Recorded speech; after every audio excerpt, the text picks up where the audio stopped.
Pardon me. I am being told recording is in progress. Oh, well then, welcome everyone to another episode of We're Not Helpful, the podcast about books, our recommendations, thoughts, and opinions on them. As always, I'm Eloise, and joining me, as always, as well, is Brayton and Julian. Hello. Oh, you do that every time. Hello. And yet every time you fall You for it. you expect something different. Yes. At least I didn't actually wait for you to introduce yourselves. I thought I would do it for you anyway. Thank you. Without you, Hello. who would I really be unless you told me every week? Um, Colonel Sanders. I don't know. Free from the constraints of an identity, that's who you'd be. Could you imagine? How cool would Oh, that be? all right. Well, Brayton, you were saying beforehand that we don't have any mail this week. We're very sad. No, No one very wants to sad, talk but to us. but that's okay. We got stuff to talk about. I think we need to start on the big issues. Mm-hmm. Julian has a braid in his hair. I do. Quite right. Yep. So we're gonna spend an hour on that. We've got a lot of It's pretty material we can fantastic cover. grade. Yes, Julian, Yep. the 90s called. They want their hairstyles back. No, No, okay. no. You can't prize it from my cold, dead hands. Mm, Or scalp. yep. Oh, yes, that The too. only question I have is, did you do it yourself?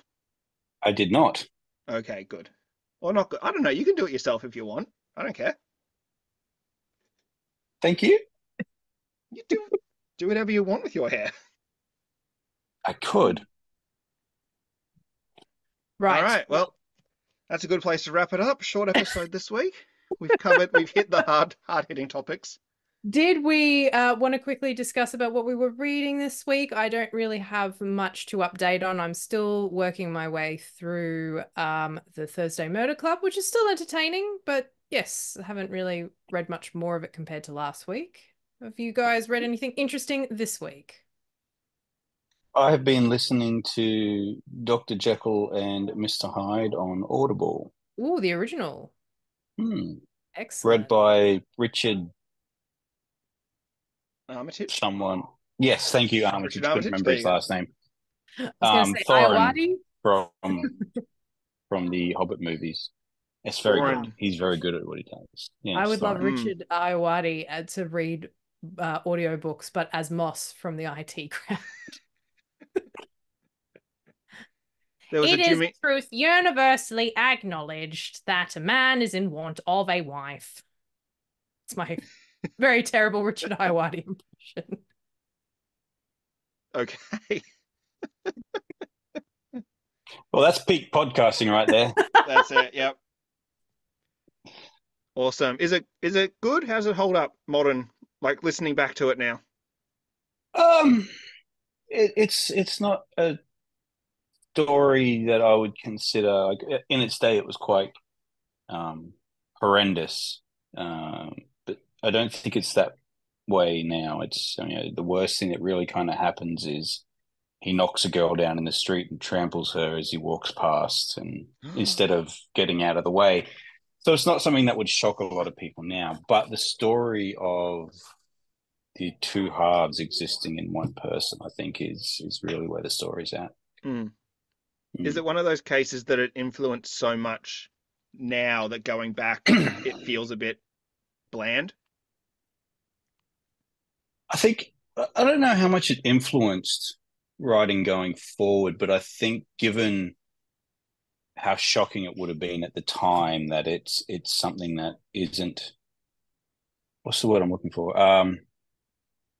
It doesn't live up to its hype in its horror or its shockingness. Okay. But in the psychological aspects, I think it does. Okay, cool. Mm. Also, Um, well, so I was going to yep. talk very briefly about in adaptation news. Apparently, Netflix is going to be adapting Picture of Dorian Gray by Oscar Wilde. Mm. And like I have never really liked any adaptation of The Picture of Dorian Gray that I've seen. I just don't think that they have really done very well in capturing that book. League of Extraordinary Gentlemen, nailed it. uh, Thank you. oh my God, you've just alienated all of our listeners. I'm pretty sure that's the movie. If we can go on a tangent here, do you know the Sean Connery story around that? Yes, Yes, yes, we do. indeed. But I tell it just, for the listeners who I might just, I not. please correct me if I get anything wrong, but I believe Sean Connery was approached with the role of Gandalf, I think it was, in Mm. Lord of the Mhm. Rings. Yep. Famously went to Ian McKellen, and part of me is like, thank God Sean Connery turned it down. But then obviously the Lord of the Rings trilogy was a huge success. So I think Sean Connery turned it down because he didn't understand the script. I think that Yes. was Mm. his excuse. I don't understand someone who says I don't understand Lord of the Rings. It's like, you what? You're British. Surely you would. He's Surely that was Scottish. like He's forced. Scottish. He was like, Scotland's part of Britain. but I've met many Scots that will say I am Scottish first. Tell a Scotsman that. Yeah, I Okay, was fair gonna enough. say. I was My gonna say. father-in-law, if he is listening to this, is flying to Brisbane right now to tell me Gonna off in say. I person. would say 9 out of 10 Scottish people would say I am Scottish, not British. We Okay, might fair get enough. I email from Richie apologize on to our this. Yep. Scottish listeners for lumping you all in the So same thing. But anyway, still, it's like you're in that area. don't try and backpedal and justify it. No, it's like, They're but Scottish. And we're cancelled. Tolkien, We're cancelled now. Thank you. gee, that's what was going to get us cancelled.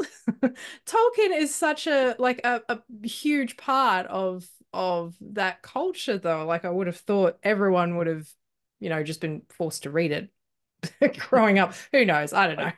You can read Generalizing, it and still clearly. not get what's going on or Yeah. I connect with it, though. suppose maybe he Mm. gave up because of the 3-page long description of trees. That For our listeners out there, these two are always sending me memes about Tolkien describing trees for lengthy periods. And I'd have to say, he doesn't do it that much. It's not that much. It's fine. But go on, Brayton. so yes, he turned it down because he didn't understand the script. Hmm.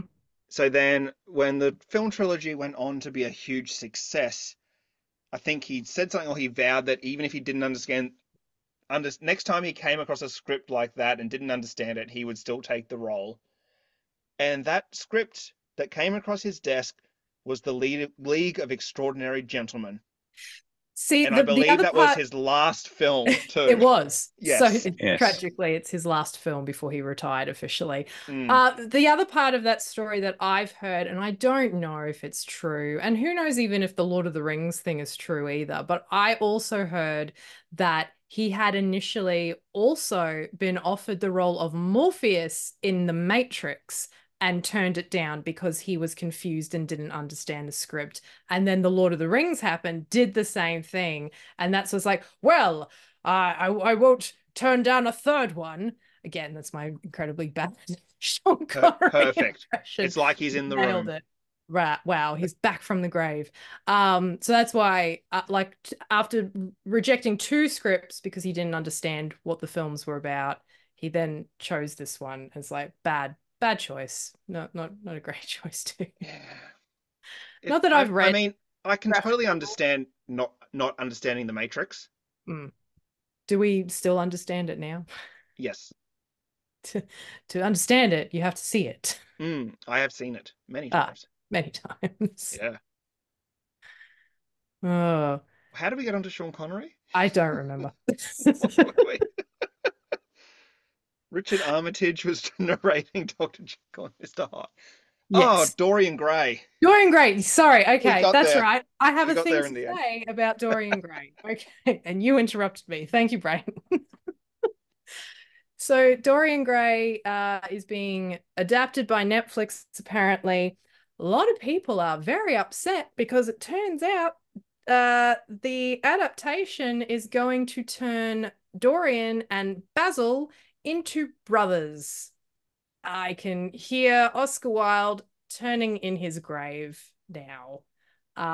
It's been a long time since I last read The Picture of Dorian Gray, but it's heavily implied that Basil and Dorian are, lovers essentially. And it just, it really makes me angry in this day and age when there is such ample opportunity for queer representation in media and people are still turning away from it.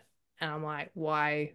Why would you do it? It's just it there is a audience there for it. It is wanted, it is needed, it is important, it's popular. And I just yes. So I'm just really disappointed in that. And there's a lot of people who are very, very angry on Reddit and Twitter Mm. and Tumblr. While All when you just mentioned this, I quickly looked up a Reddit thread about it, and I just have to read this comment because if you're unaware, there was a 2009 movie, yeah, that's the one I'm thinking Dorian of, and it's Gray. terrible. Ben Barnes, I think, played I don't even Dorian. remember. I th- I started watching it and then got like 5 minutes in and had to stop and never went back to it. So clearly it didn't grab me. But Mm. just this comment, um, all credit to D. Demir Smith on Reddit 4 days ago. It'll never beat 2009's Dorian Gray. You know, the one where the evil Dorian starts to come out of the painting, so Dorian has to stab him with his sword and then the house blows up. I I feel like I've seen the movie already. Now, Did Michael Bay make it? You know what this drama about, deep-seated emotions needs? More explosions. it's a metaphor for their tumultuous relationship. Oh man. So yes, that's Um, that's very sad. yeah, I read that a few days ago. I don't. It's granted, it's been a long time since. Oh, when did I read Picture of Dorian Gray? I would have been early 20s. So this is Mm, like 15 years ago now. Yeah, I think, correct me if I'm wrong, but I'm pretty sure in the subtext there's already some queer themes in Mm. there. yeah. And I mean, Oscar Wilde was famously very gay. Yes. Yes. If you've never seen the movie Wild that stars Stephen Fry as Oscar, it is such a well well done, well written, well directed, well performed film. And I'm not just saying that because Michael Sheen also happens to be in it and gets a bit nude. Oh, how coincidental. Talking about another Michael Sheen movie. Slightly obsessed. But yes, it is I mean, really, really yeah, well, good.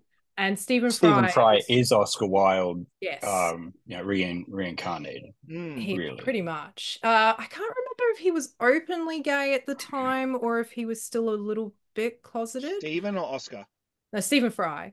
Okay, yeah, because he I famously think he was. was. Yeah, he Yeah, was. so he had never actually love scenes previously in his career.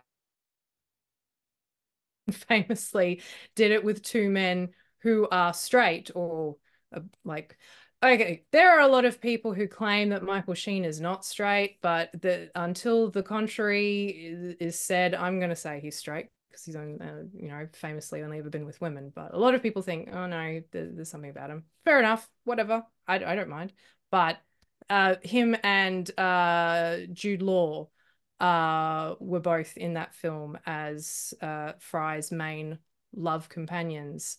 And Stephen had said in interviews about how they were just so calm and accommodating and lovely during those scenes to actually make like reduce his anxiety because he had a lot of anxiety filming those particular scenes. So yes, but phenomenal film. Fry. Really love it. Stephen Fry first came out in the mid 90s, it says here.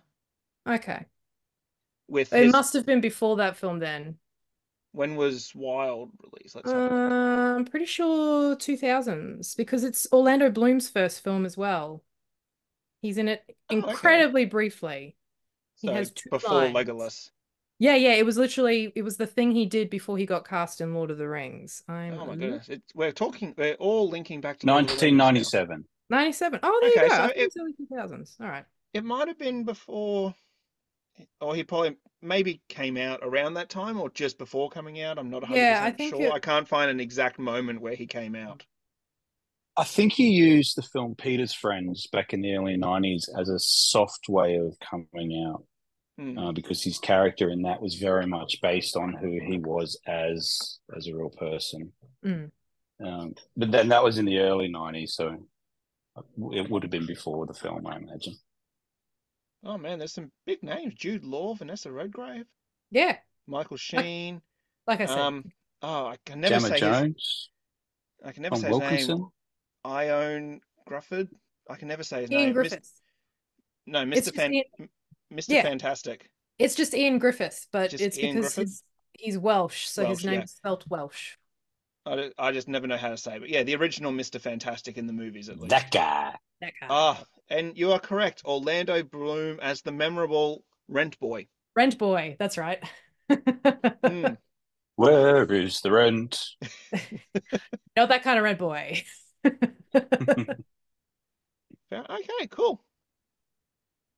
So Awesome. yes, Well, it's hard to get your hands on though. I ended up getting a copy of it on DVD, but it was like an imported European DVD and it didn't work in our DVD player. oh I went no. through a whole process of trying to rip it onto other media so I could Was actually it a watch it. movie or TV series? Wild? Movie. No, it's just Movie. a movie. Okay, cool. I'll have to And look it's sort into of it. framed where he is using his Wilde's story, The Happy Prince, to sort of frame the narrative. And I end up buying The Happy Prince. Yeah, those stories are interesting Okay. for something that is supposed to be children's stories, children tales, kids' tales. Yeah, bit of Well, a weird one, that one. I if read you're them in to the kids. They didn't like it. if you're interested, there is one copy on Amazon for sale Mm. for $58. So there you go. That's a lot of money to spend on a DVD. Yes. When, look, we're not saying to take to the high seas, but yar. It's yeah, because yep, it is not available to stream No, anywhere in Australia that I can find. nope. That's yes. I found it So, at DVD King in the city, but yeah, imported from the UK and their region. It was region locked, and our DVD player couldn't be unlocked for that region. I'm like, oh, why do regions exist? This is so dumb. I mean, if you still got it, that's probably a collector's item now.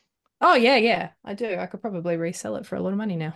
At least $60. At least. All right. Uh, Well, yeah, should we jump into our main? yes, let us jump Speaking into the speaking of main. Oscar Wilde and how, back in his day, it's probably a very good segue. Is How it? back, well, back in his day, being gay and stuff was very frowned upon, and that did affect his work, I'm sure.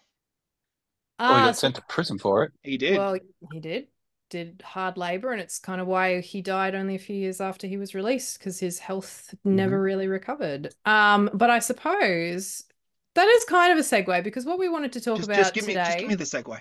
Give me the segue. What do you mean? I need this segue.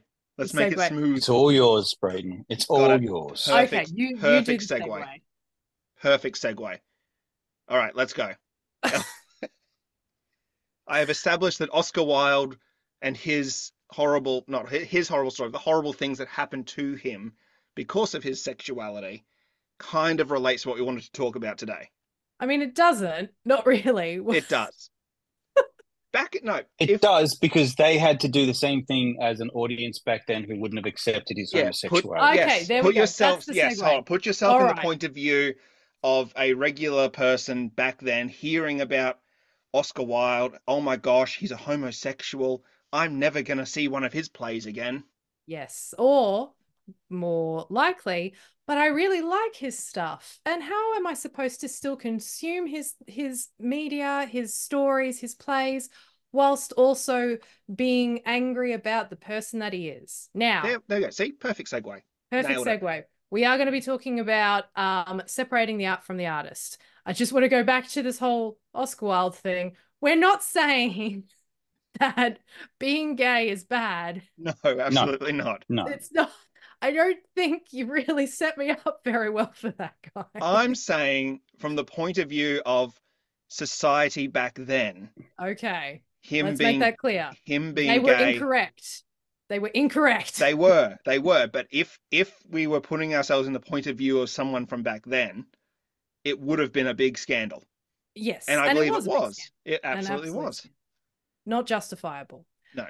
The scandal that I want to talk about today, Should however, we just before justified. should we put in just a little content warning for anyone that might be sensitive to? I was going to suggest maybe we could record something at the end Well, and then let's do it now. okay. Well, content warning. We're going to talk about the sexual assault and allegations of sexual assault, essentially. And we're probably going to get political at some point in this one I'm too. going to try and not be political. We'll probably also talk a little bit about transphobia as well, Yep. because if we're going to talk about separating the art from the artist, there's going to be discussion of JK. Yep. What I wanted to talk about and today, other troublesome and artists. other troublesome things. Mm. Yes. So what I wanted to talk about today is something that has been playing on my mind for 2 months now. And it's frankly left me incredibly heartbroken. So for those who follow the podcast, who have listened to all the episodes so far, you probably would have noticed that in the past, I have mentioned Neil Gaiman a number of times, saying how much I admire him, how much I admired him, how much his work brought me joy, and how much I love and obsess over Good Omens. And for those of you who have not heard, because I don't understand how, but it has not really reached mainstream media as of yet. It seems to be very much still spoken only on social platforms, Twitter, Tumblr a lot, and Reddit, where it has been alleged by multiple women now of Neil Gaiman's treatment of them in the past. It all started back literally the day before the general election in the UK, so 3rd of July, where a production company called Tortoise Media dropped a podcast, basically where they interviewed 2 women who alleged that they were both in consenting relationships with Neil Gaiman, and he or people from his team have acknowledged that these relationships were real, but that there were parts of their relationships that were not consenting and that he forced them to do certain things that they didn't want to do. Now, I don't want to go into much detail about what that is. If you feel inclined to listen to the podcast by Tortoise Media, then do so. It does give a lot more details. I would recommend you don't listen to those podcasts because they are not very well done or produced. They're very well researched, but they're not very well presented. And there's a lot of things that are not great with the podcasts.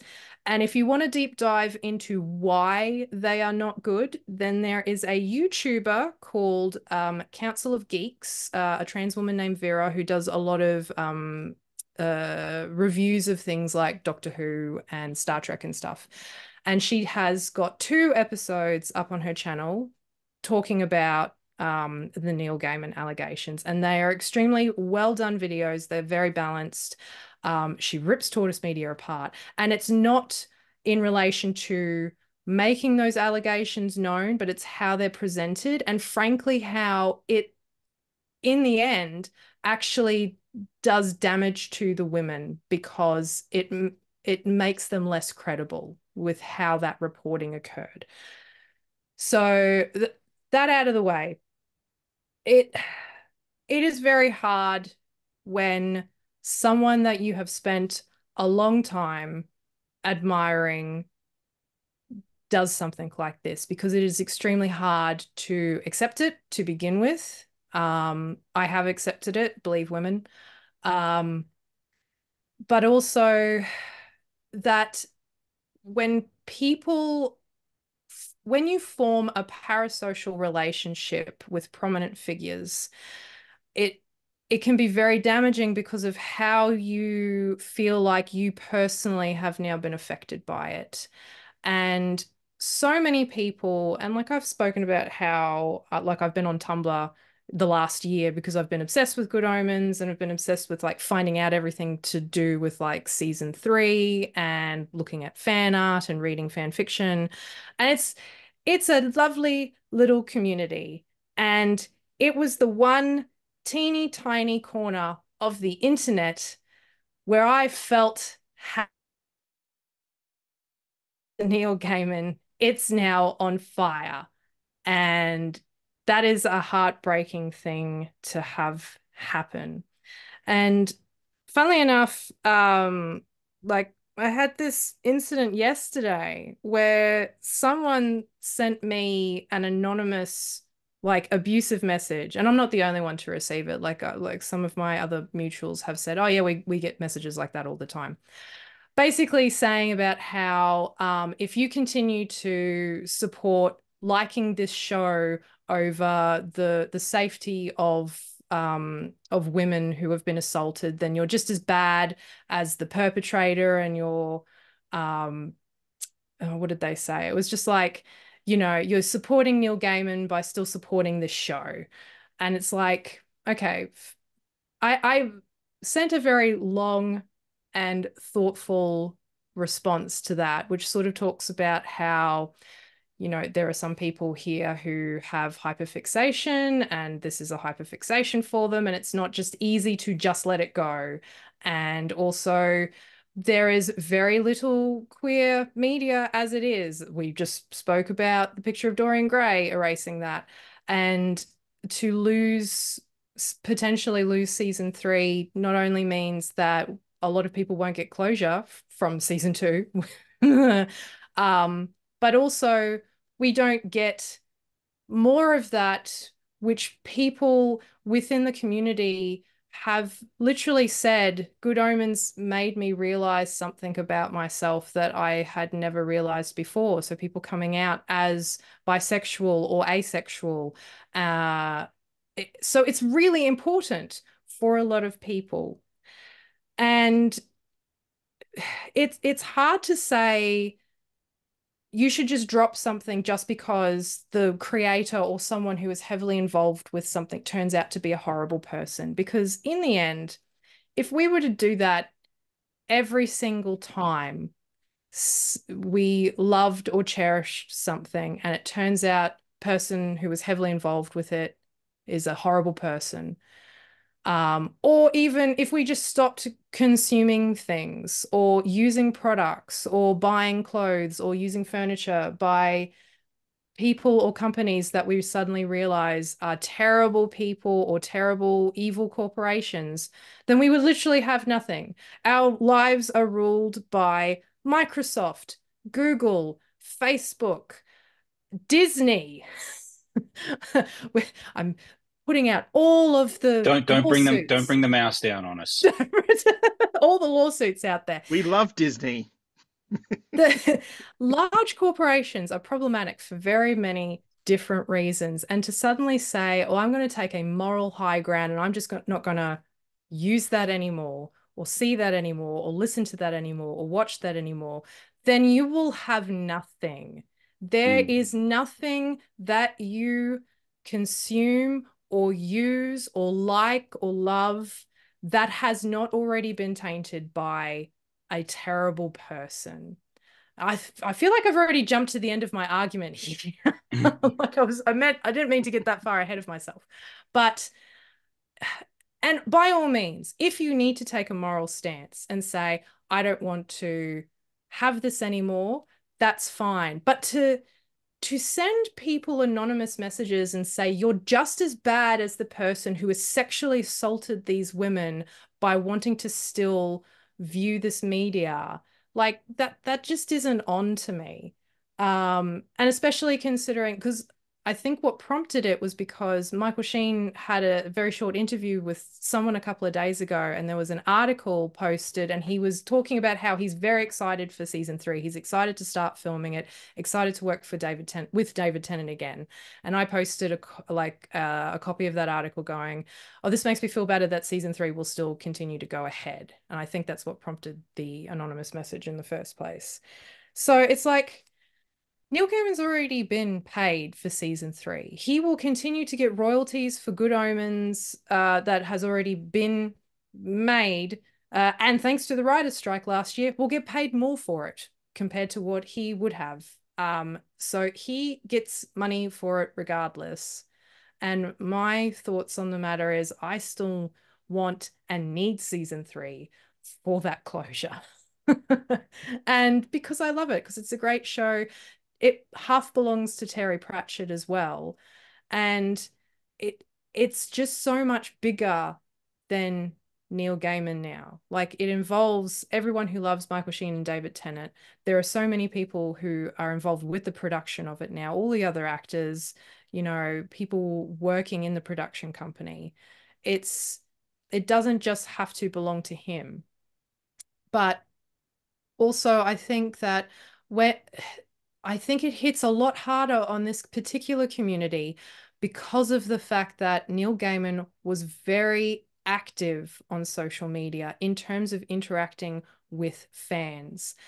He spoke to them, he would answer their questions regularly, he would repost things. Like he was there and it was like he was a friend. Um, and that's kind of where a lot of the problematic stuff happened from, because some of the women involved that have alleged assault were fans that met him, and then he started relationships with them. And like, I don't want to sort of get into ageism or anything, but the fact that he was doing that as a prominent, well-known, rich white man, and doing it to people who were 20 and in some cases 40 years younger than him, like that's a great big giant red flag right there. So when people are like, for example, when all of the allegations came out in relation to Johnny Depp and Amber Heard's relationship, people found it very hard to sort of acknowledge maybe Johnny Depp did those things, and sort of dug their heels in quite severely to defend him. And that's not even people who interact with him, that's just fandom. Whereas I think Gaiman is a little bit different in the fact that he did seem to have some kind of social relationship with a lot of people, like on Twitter and on Tumblr a lot, and on Instagram even.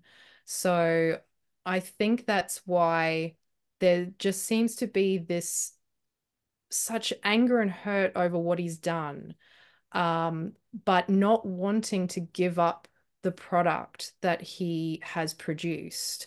And it's mostly seems to be around Good Omens, obviously. Like there's not a lot of traction in terms of let's dump Sandman, let's dump Coraline, let's dump all the other things that he wrote. And I had mentioned previously as well that two of my top 5 books are Good Omens and Neverwhere, like one half written by him and the other one written by him. So it's very hard when someone that you really admire does something like this, because then how do you separate their art from them in order to continue enjoying it, especially when it formulates so much of your persona or identity, or how you think and feel and behave about the world. So that's kind of all of what I wanted to sort of bring up, and wanted to get your thoughts on the matters, guys.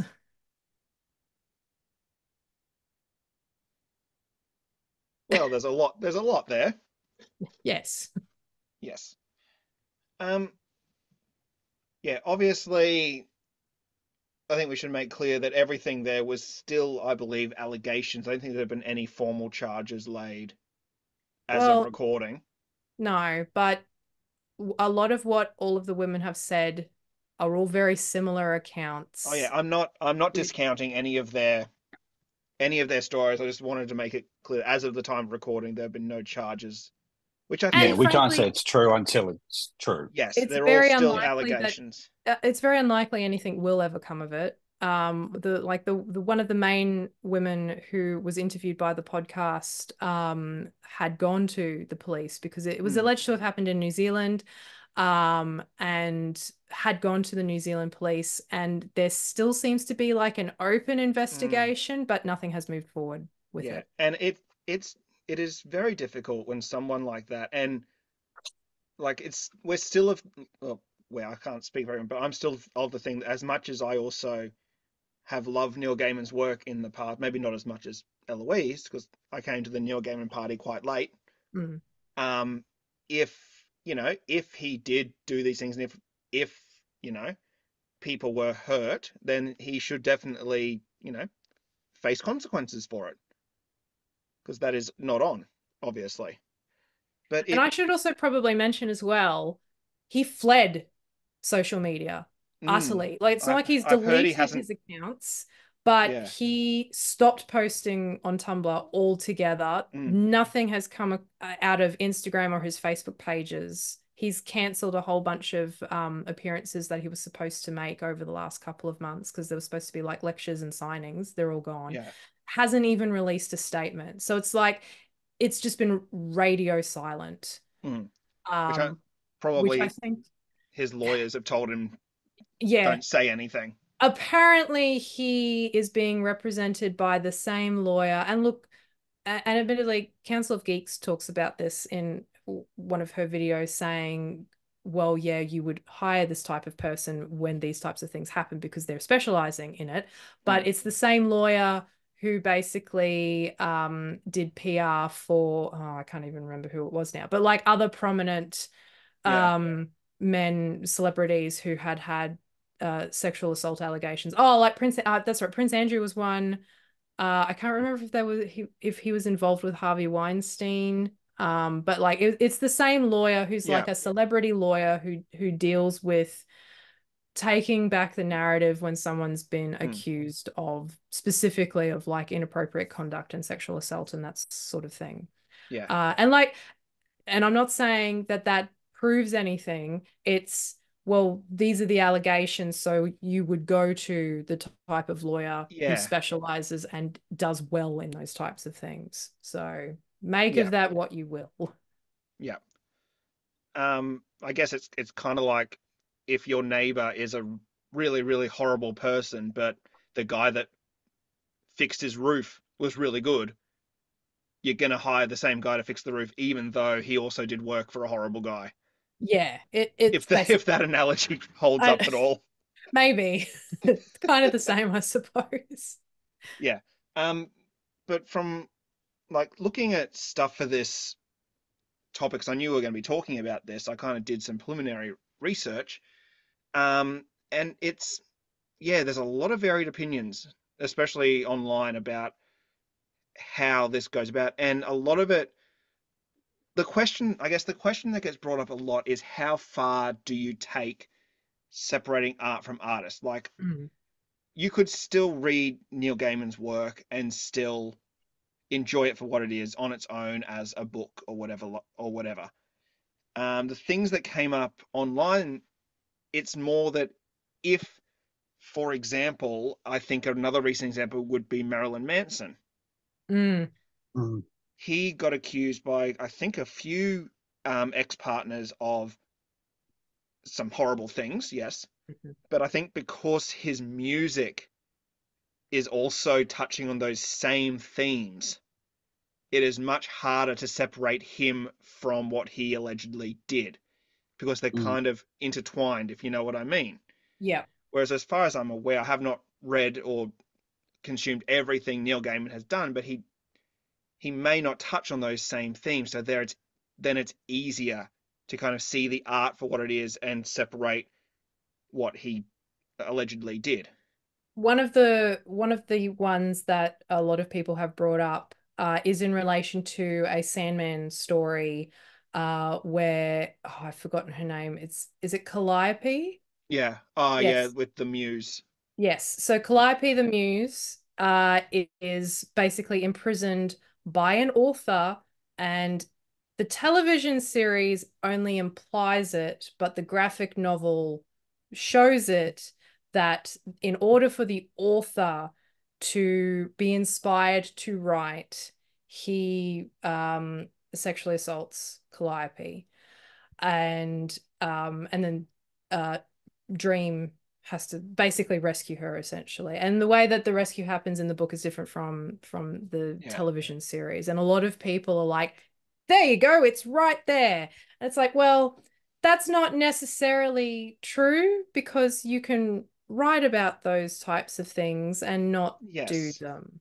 But Plus, it's it's not great. it's one of Also, those things that in hindsight, like, are people reading into things that aren't there? Like, it's almost like if a crime novelist ends up murdering someone, they're like, well, there's 10 books in this series that show they were obviously thinking about murder a lot. It's yeah, like, no, that's kind of just it's not. I don't think you could say that's a sign, because otherwise no. every crime novelist would be under investigation for potential murder. Yes, Mm. exactly right. So, like I have read a few of his stuff, and yeah, like that's why it's so surprising because of the fact that a lot of his work is so heartfelt, Mm, and has wonderful messaging and has strong female characters. So that's why it has caused like such disbelief, really. mm. Um, I think and one. like, So I sorry. no, I was just going to say, I think one thing to keep in mind with this too is that these people, like, they're celebrities, yes, but they're also just people.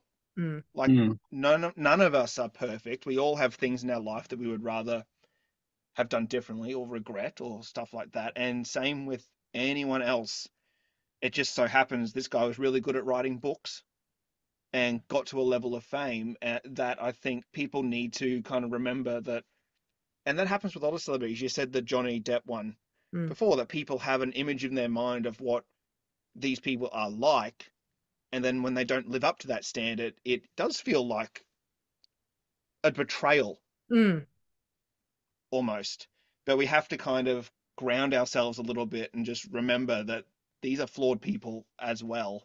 And that doesn't excuse anything he did, but I think it just puts it into No. some perspective. Um, and of course, one of the biggest ones at the moment, in terms of whether or not you can truly separate the art and the artist, to still be happy to consume the art but not support the artist. The biggest Yes. one, obviously, is J.K. Rowling. And frankly, everything that she did during the Olympics Mm, really makes me question whether I still want to actually participate in enjoying Harry Potter. That one has, because I have so far been, I really still like Harry Potter.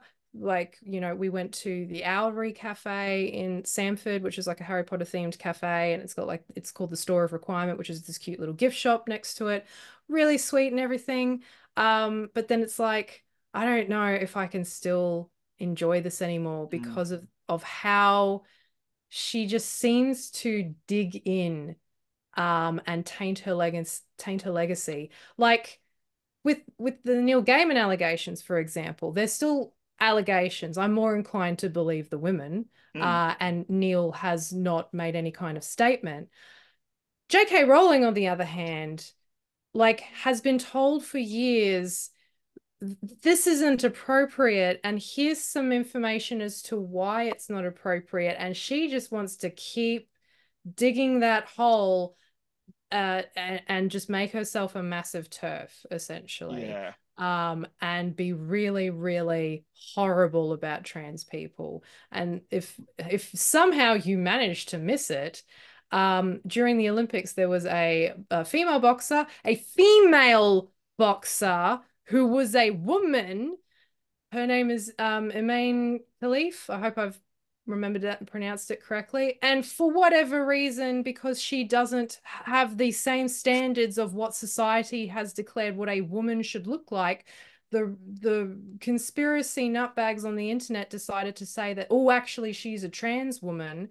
And J.K. Rowling jumped on that bandwagon good and hard and loud, to the point where she has now been sued by Khalif, rightly so, and ended up shutting up for 2 weeks, not posting anything on Twitter and deleting a whole bunch of her posts, which is frankly surprising. But that seems to have stopped now because she's back to posting random transphobic posts again. So who knows why. Um, but yeah, that has really made me pause and think, do I still want to consume Harry Potter. I was excited to maybe read the sequel novels that she was writing um about Harry, which was supposed to be set after the Cursed Child. There's going to be 3 new novels. And I'm like, I don't know if I want to read them now because I just don't feel comfortable giving her any more of my time or money or admiration. So I don't know how you guys feel about that. I don't know how our listeners feel about that either. But I feel like that's kind of the difference there, is that there are some people where maybe it's okay to continue consuming when there is the question over whether or not something is true. Whereas when you know for a fact something is true, it's kind of harder to separate. Julian, I feel like you want to say something. Yeah, I think despite, yeah, obviously what she's doing is out there and we can all see exactly what she's doing. That makes it very difficult to support her in any way, shape, or form. Mm. Um, but it's also along the lines, and Brayton, you were talking about this earlier. She's created this world in Harry Potter where everyone is different, but they're all accepted because of and in spite of their differences. It's a safe place for all these people who can't exist in mainstream society because they're different.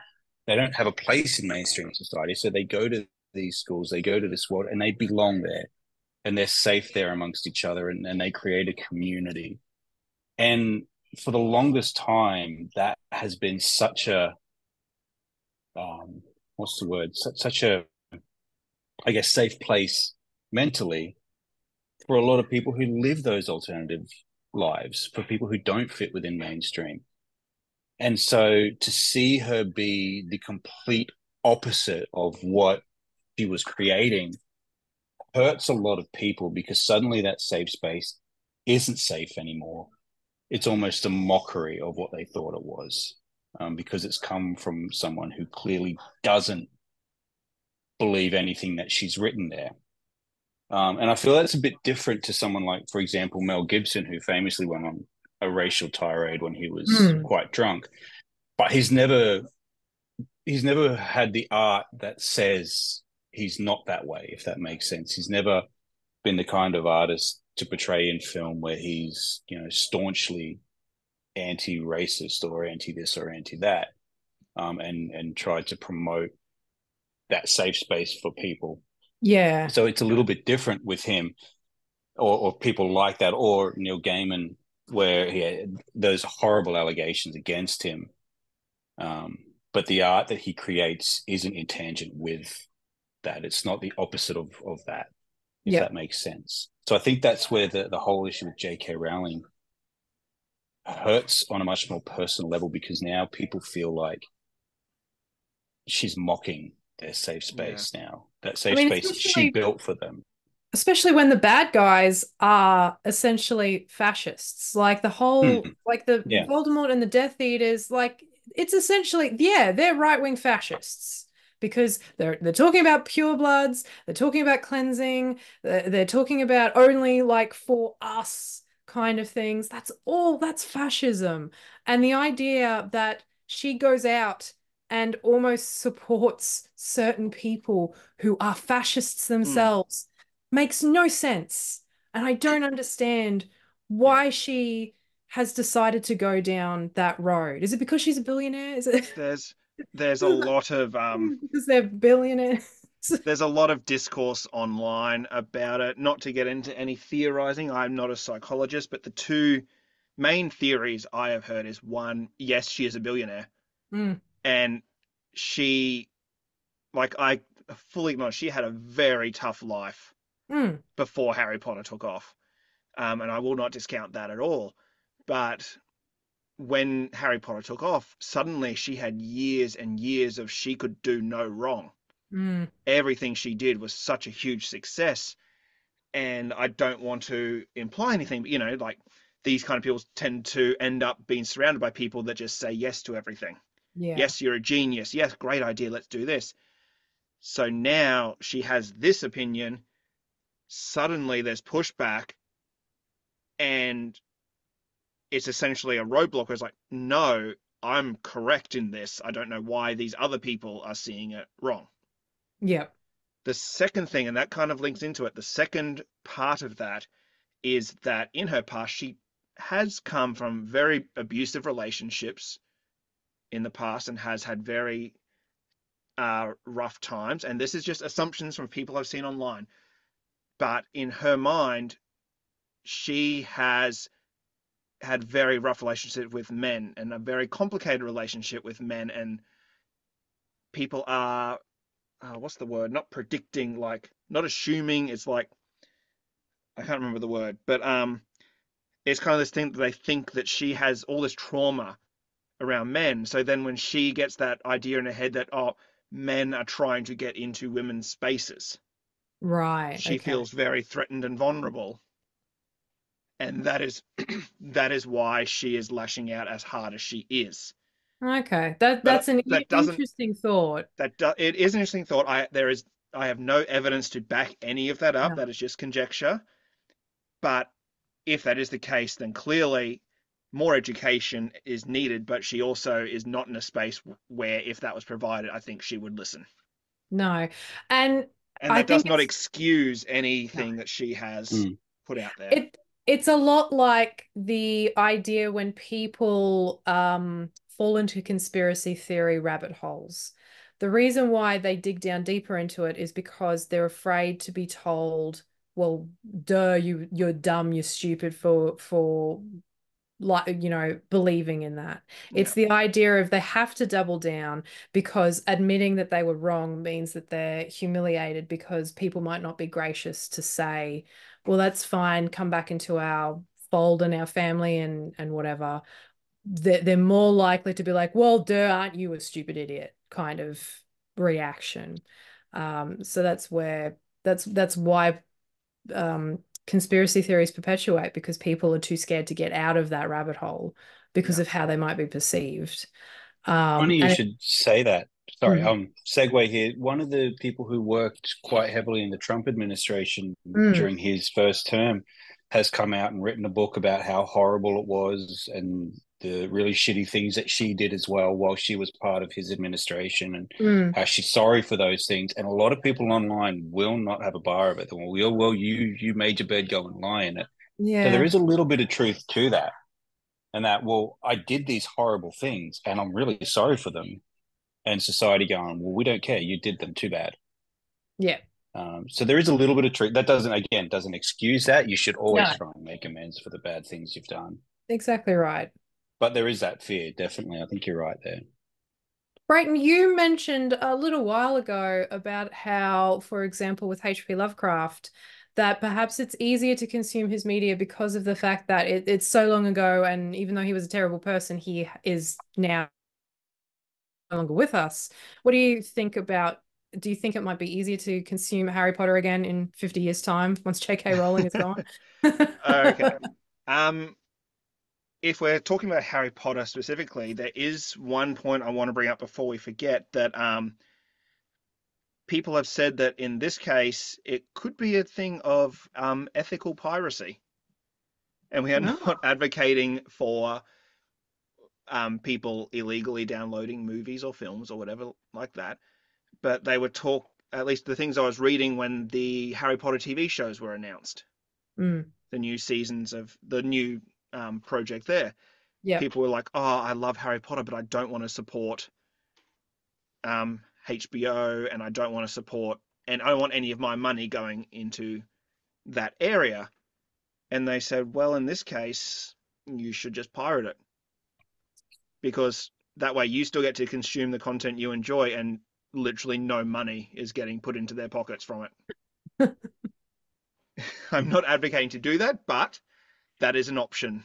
Yeah, I still disagree because um when you don't watch something legally, that gives the streaming services ammunition about why they don't renew things or why they only like give you 6 episodes instead of 8 or 10 episodes or something along those lines. So uh, it, yeah, that's a It hard it one. depends. If we're just talking about the Harry Potter, would you Mm, if you illegally downloaded it to not put any money in J.K. Rowling's pocket, and then they cancelled it after a season because it didn't perform as well as they wanted, how Yeah. would you feel then? Well, Like it's a toss up, it isn't is a it? toss up. It Again, is. I think it would be I would have to, I don't know, in terms of if Mm, I was personally really invested in it and I'm like, oh, okay, this is a really great show. I can't wait for season 2, but then they don't renew it and I had pirated, then I would feel bad. mm. But It's a yeah, tricky question, isn't it? it is a very tricky It is. tricky question. But anyway, back to your other point about H.P. Lovecraft. Mm, Yep, and we don't need to talk much more about him. We've talked about that in previous episodes. If you haven't heard those, go into our back catalogue. mhm. But yeah, I do think it's easier to separate it when a person has passed. I think we're seeing some of that now with Michael Jackson, that he was accused of some horrible things. I believe he was acquitted at the last court case, even though Yes. some other stuff came out and there was a documentary after that. But the things I'm seeing online are more people are appreciating his music, and and it's becoming easier to separate Michael Jackson the person from Michael Jackson the artist. Yeah. Um, and when I was looking through some things, Eloise, what you said before was about how we wouldn't have any media if we continually stopped consuming art from horrible people. Yeah. And someone brought up the idea that, let's say, for example, a letter from Leonardo da Vinci was discovered that was just him saying the worst stuff about people, like just a raging lunatic, whatever, fill in the blanks of whatever that is. Would you then not want to go see the Mona Lisa? Would you demand the Mona Lisa be pulled down Mm. because of the content of that letter? Funnily enough, you could use an example of Picasso. Picasso Mm. was a terrible person, a Yep. horrible Mm. misogynist. Um, like he Dali was wasn't much better either. Oh yeah. Mm. awful, awful people. But we hang their art in art galleries, and people Yep. go to see it. And personally, like I'm not particularly like if I don't see another Picasso, I wouldn't worry. That's just me because, whatever. But Yep. there are a lot of people who appreciate his art and how it started a movement, it inspired others to Mm. create certain things. Like if you didn't have Picasso, you wouldn't have other artists, that kind of thing. Yeah. So Mm. yeah, it is Yeah. hard because how like how can you just suddenly go, okay, well, we're just going to get rid of all of this then? There Yes. does seem to be a lot of knee-jerk reaction when Yes. it comes to those types of things because people want to be seen to be supporting, which is a good thing. We should. But I think suddenly just saying, well, we're just going to cancel this television series, that does nothing. That does nothing for people who have been affected. Mm. Like, how does that help them And at if we're all? talking about, it's almost like, how deep does the rabbit hole go in this situation? Hmm. So, say for example, okay, if there is a TV show that you like, or let me just, like, music's always a big one, and use an example of this. Would you still listen to an artist if it turned out the drummer in the band was a really horrible person and they replaced the drummer? Would you still listen to their music from before then? Hmm. I Would think the that Beatles is a change? great example of this. Yeah. John Lennon in his personal life was apparently a horrible man. Hmm. Does that change the fact that the Beatles were a generation defining band And They with I were would, brilliant kind of music? horrible together, actually. to be honest, There's a really great yeah. YouTube video by Lindsay Ellis on the Hmm. Beatles that dropped a little while ago, and it debunks the whole theory that Yoko Ono broke up the Yeah. Beatles, which is like one of Mm, the most yeah. pervasive lies in history. She I did think Paul's not even break. said that as well. Yeah. Yeah, she did not That she break had up the nothing to do Beatles. with it. Yeah. No. But the funny thing is, Go with that. With John Lennon specifically, the hypocrisy around, like, the song Imagine, like Mm, Imagine There's No Possession, beautiful stuff. And he was almost the exact opposite in his personal Mm. life. It's almost yeah. become part of his mythos.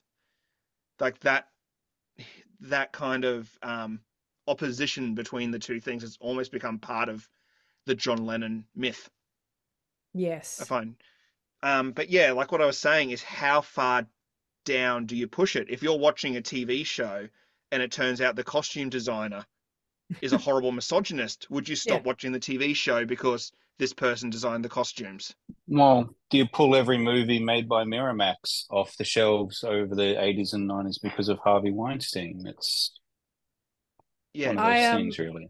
I listened to a different podcast where they were talking about American Beauty and saying, mm, Mm. do you get rid of that film now because of Kevin Spacey, or do you keep it because of the fantastic performances by the other actors in yeah. it? Because by Also, erasing that film because of Kevin Spacey, you erased them as well, and they did nothing wrong. Any piece of art besides even a painting, like anything is a team effort. Unless you are an artist that mm, makes your own paints, stuff like that, nothing is done solo when you really think about it. Yeah, So how nothing far, is completely individual. yeah, I but how also far think down do you go? like you can't also discount, for example, Kevin Spacey's performance in that film. It is a brilliant Mm. performance. Um, and it's like when you look at any of those, like Mel Gibson, for example, he is a great actor and he's done some brilliant performances that's brought a lot of entertainment to a lot of people. Tom Cruise, we all know Tom Cruise has quite the interesting private life, but I damn is he watchable on film. You know, he Oh, I brings will. entertainment to people. Interview with the Vampire is still like one of my favorite performances of his. I don't care Mm, what anyone The says. I'm like, I will oh watch yeah, him I stat any day. the fact there are what yep. 7 Mission Impossible movies now And with an eighth counting. And one they're coming all soon. really good. Yeah, except the second one. I would Don't worry argue about the they second one. okay, from Mission Impossible 3 onwards, I would argue they almost get better each movie. They They do. Each do. one is a better film than the It's one before. Yes. amazing. And a lot of that comes down to the fact that he is just really watchable on film, even as Mm. Jack Reacher, where he's completely physically wrong for the character. The Yeah. movies are so enjoyable. Mm. But do you stop watching his films because of his weird, less than publicized, but also very publicized It's private life? is it almost easy with No. an actor because you go, it's not Kevin Spacey, it's the character he's playing. I think it is probably easier with actors because it's not them. Mm. It is something else. And I think that, still watch Pirates of the Caribbean because I love those films. Yeah. It I think it isn't about I don't know, because then I get really confused about how do we stop rewarding people then?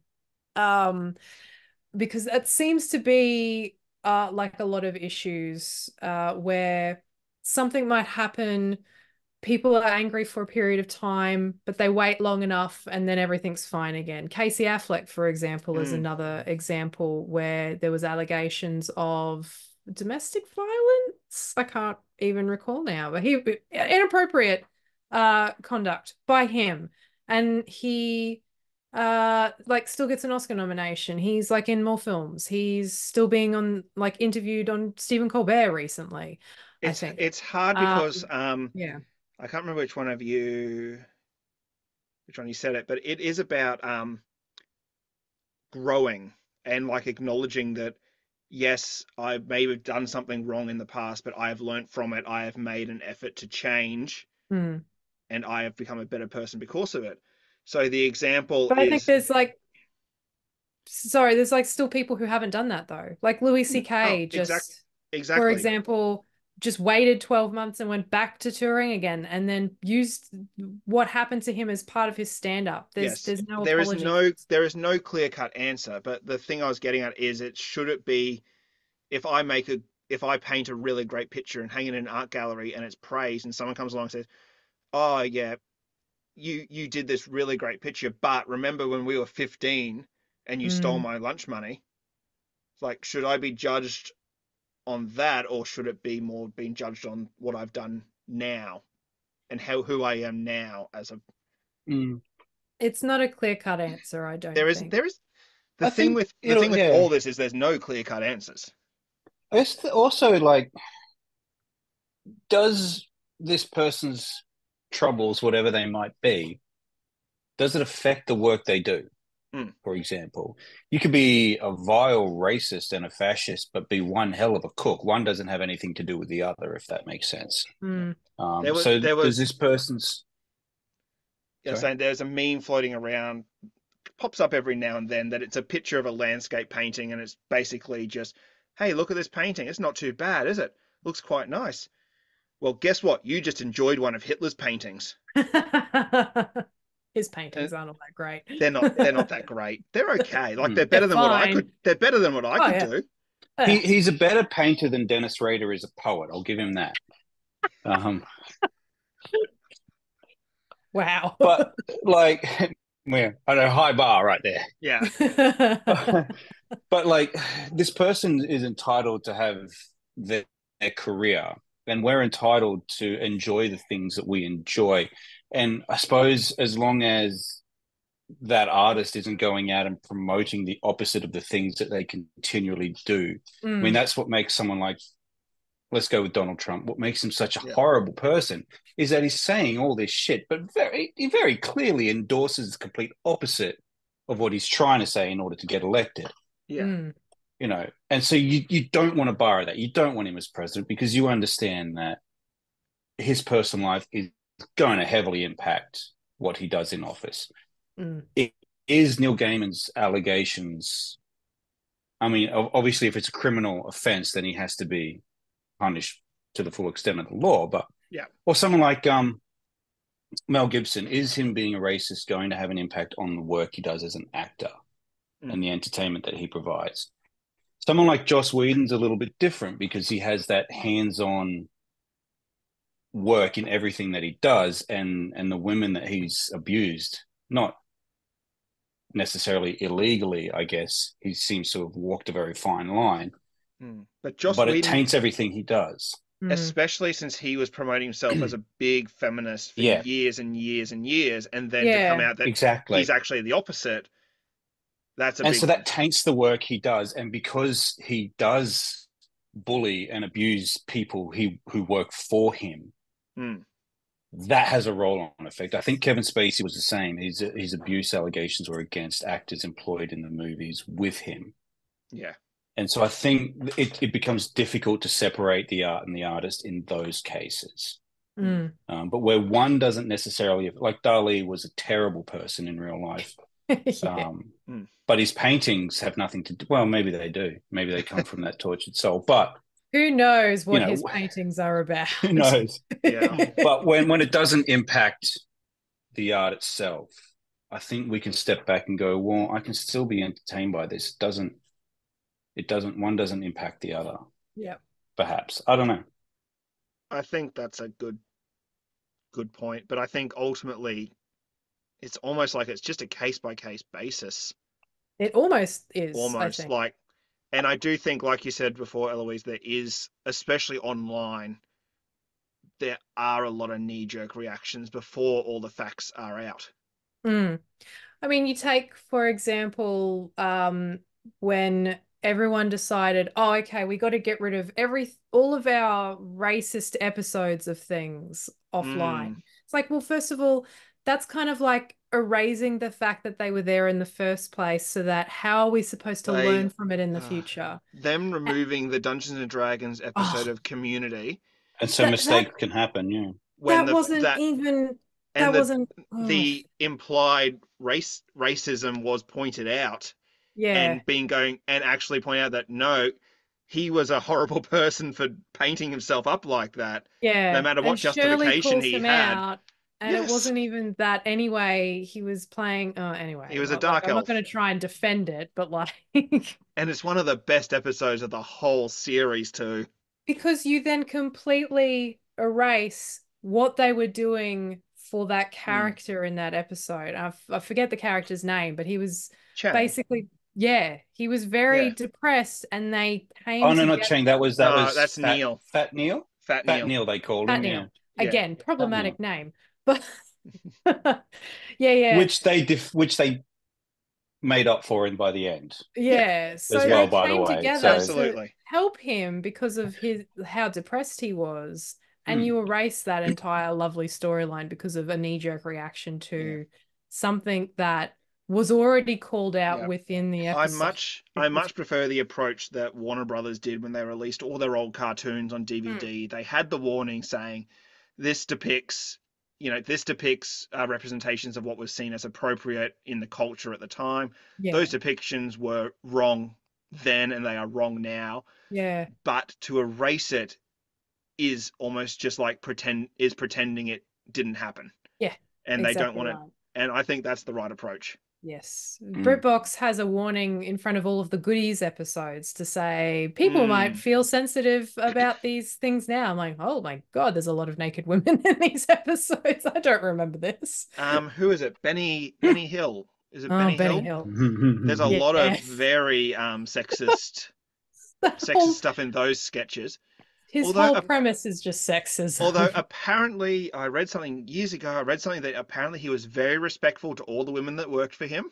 Well, good. If I'm wrong about Good that, start. please correct me. I'm just half remembering something I heard years and years ago.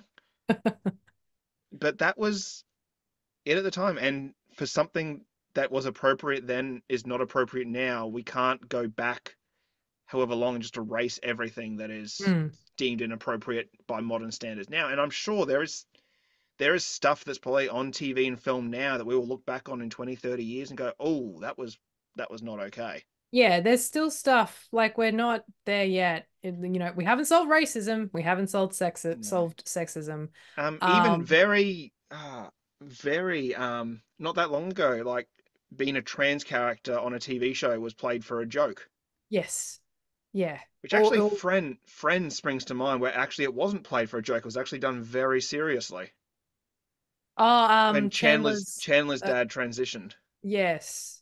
And I think, if I'm remembering correctly, it was actually played very, very well for the time. I feel like there was still jokes sort of Oh, surrounding it that weren't great, or definitely certain were. characters' behaviors A lot towards of it. the Mm, comedy Yeah, I came don't from recall. Chandler's homophobia. mm, Um, but watching Friends again, people go, "Oh, it's problematic. It's problematic." And well, no, a lot of the laughs were played at the characters' lack of understanding. And mm, someone talked about the episode where Ross's son plays with Barbies, and Mm, they're playing this for comedy, and Ross hating the fact that his mm, son's playing with a Barbie, and we're laughing at this. No, we are actually laughing at Ross's idiocy surrounding his fear of. mm. And like one of the best things that show did was have Ross walk his ex-wife down the aisle so she could be married to her partner. mm. It was a very touching kind of moment. So yeah, I don't know. We do run the risk, and it's like that community episode. If we try and erase things, we also run the risk of misreading things as Yeah. well, and erasing things that are trying It's to actually show us a lesson. it's like that viral video a few years ago of, like, modern audiences watch Seinfeld and they Yeah, were Gen like, Z "Oh, doesn't like Seinfeld. this is so bad," and all of us that kind of grew up with it were like, Well, yeah, they were "Yeah, the terrible four main characters. characters are horrible people, and the jokes are making fun at how horrible these people are." Yeah. Even going to prison at the end of the series, they just didn't twig with them that they Yeah. were bad. Yeah. Yeah. No, They didn't take responsibility those for characters never their learnt a lesson, actions. never grew. They No. over the 9 years it was on, they are the same people at the start of the show as they are at the end of the series. Which is And a that bold move, really. Oh yeah, but that says something about those characters, that they are just that self-centered and horrible that they don't get it. Yep. And Mm. somehow Jerry and George manage to be dating a new woman every 2 weeks. Like, what? I don't know. Anyway, I I think we've rambled enough. I think about that. I think we haven't solved anything, No. but we I have think talked about But it. for anyone out there, if you still want to consume something that is connected to a problematic person, then the key to take away is that you are not a bad person for doing that. And if someone else decides that you need to tell someone that they're a bad person for doing that, like, then you need to take a look at yourself and what you consume and see if you can be on the same moral high ground. Yeah. So all I'm Ultimate saying, is that I still want Good Omens season 3. I need Good Omens season 3. I'm really heartbroken that Neil Gaiman is involved with it, but I'm still gonna watch it when it comes out, if it still comes out, because I'm afraid that Prime will have a knee-jerk reaction to the allegations and go, oh, well, we're going to support the women and cancel this. It's like, well, that's, like I said, that's not gonna do anything. That's not supporting them. You've already paid him. He's already got his money for it. So please let David Tennant and Michael Sheen kiss again. Well, I think, and ultimately, if you are struggling with consuming something, I think everyone has their own moral compass. Yep. You know where your line is. And if you don't feel comfortable crossing that line, then that is absolutely fine. Yeah. If you And do look, not want to consume anything from J.K. Rowling, Neil Gaiman, whoever else is out there, you know where your line is, and be comfortable saying, no, that's enough. I'm gonna And draw the line here. yeah, and remember, reading Harry Potter and the Philosopher's Stone is not on the same level as jumping on Twitter every time she posts to go, yeah, JK, you fucking rule, man. You said it like it is. It's not the same level either. No. no, So it keep that in really mind isn't. too. And if you are feeling really conflicted about doing certain things, then I don't know, why not donate some money to a charity that supports survivors of sexual assault? Why not campaign about consent laws and teaching your children about what consent is? Why not Yep. talk, walk in a pride parade, for example? Do something to Teach your counteract. sons. Yes. Yep. I'm Do serious. I've something. been a teacher for 15 years. The amount of times women and girls get told not to be seductive, but no one ever tells the 14-year-old boys not to go and rape someone. Yeah. Yep. So Please stop teach your raping us. kids, teach your sons how Yes. to be respectful as well. Yep.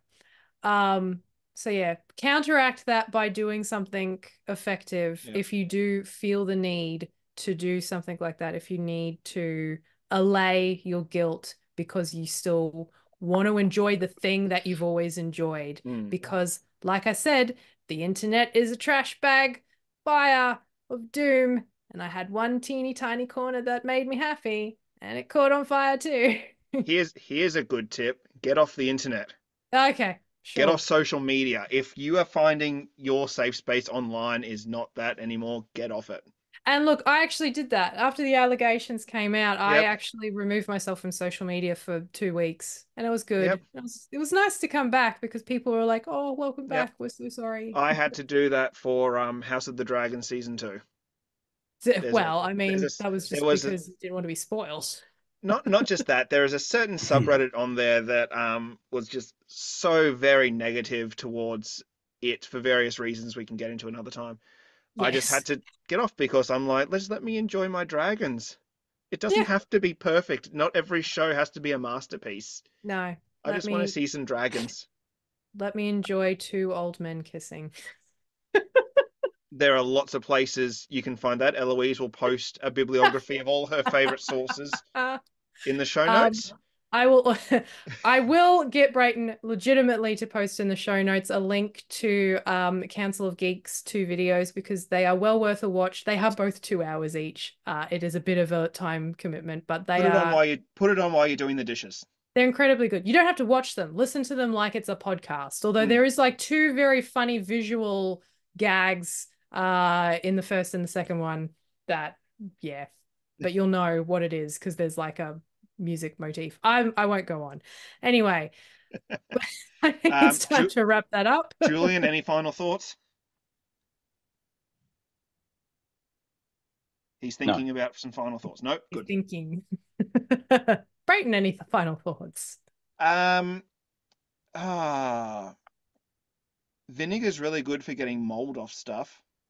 Just Oh, if you don't have any detergent, vinegar really great. Like dilute some vinegar, soak it in there, and you're good to go. Not make sure food. I'm you talking like clothing or something. Don't soak make moldy bread in vinegar. right. Make sure well, you you wring out can. your We're not your polluters, Oh sponges. but yeah, absolutely can.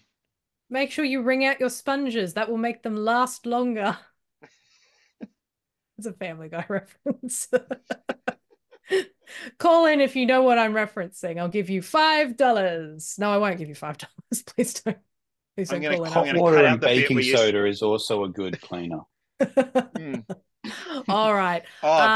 Boil your if you're making chips like French fries for Americans, boil your potatoes first, just until they're Softens them a just bit. soft. Then fry them, and you get nice crispy outside, soft fluffy potato in the middle. There's All my right. good tip. There's I my think tip for the week. our 3 listeners have turned off now. If you would Oh, like to we're up to support 3. Nice. Right. If you would like to support the podcast, you can do so by liking and subscribing on all of the socials that we're on: Yep. Facebook, Instagram, apparently TikTok. Yep. Don't forget to give us a little review and those 5 stars on the podcast app that you use. If you would like to email us, because we didn't have any emails this week, it was so sad. You can email us at nothelpfulpod@gmail. She Please got tell it. me I got that right. She got it.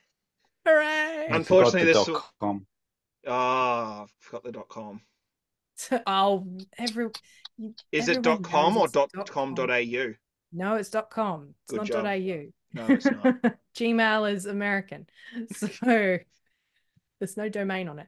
Anyway, please do so. We'd love to hear from you. Until next time, I'm Eloise. Yes, you are. Oh, say, Indeed. say Yep. goodbye. No argument here. Ugh. Bye, everyone. That was Brayton and Julian. Goodbye, Bye. everyone.